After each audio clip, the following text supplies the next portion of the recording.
বন্দরে অসহায় ছিন্নমূল মানুষের মাঝে ঈদ সামগ্রী বিতরণ করেছেন মুস্তাফিজুর রহমান ফাউন্ডেশন ও ম্যানেজিং ডিরেক্টর স্টার্ক ট্রি গ্রুপের চেয়ারম্যান রাকিবুল ইসলাম রাকিব।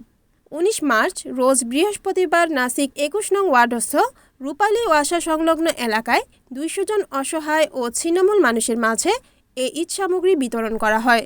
এ সময় নারায়ণগঞ্জ মহানগর বিএনপির যুগ্ম আহ্বায়ক মিয়া মোহাম্মদ শাকিলের তত্ত্বাবধানে উপস্থিত ছিলেন নারায়ণগঞ্জ যুবদলের সাবেক সহ সাংগঠনিক সম্পাদক মোহাম্মদ এজাজ আহমেদ, মোহাম্মদ আলী নূর, মোহাম্মদ চান মিয়া, মোহাম্মদ ওয়াহিদ সহ আরও উপস্থিত ছিলেন নাসিক ২১ নং ওয়ার্ড বিএনপি এবং অঙ্গ সংগঠনের সহ অত্র এলাকার গণ্যমান্য ব্যক্তিবর্গরা। বিসমিল্লাহির রহমানির রহিম।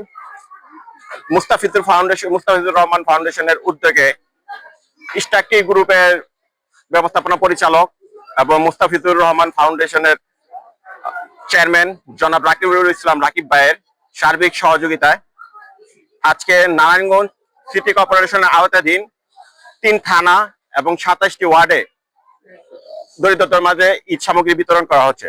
তারই ধারাবাহিকতায় আজকে ২১ নং ওয়ার্ডে বিএনপি অঙ্গ সংগঠনের সকল নেতৃবৃন্দ, রূপালী মুরব্বীদের সাথে নিয়ে আমি নারায়ণগঞ্জ মহানগর যুবদলের যুগ্ম আহ্বায়ক মিয়া মোহাম্মদ শাকিলের মাধ্যমে ঈদ সামগ্রী বিতরণ করা হইল।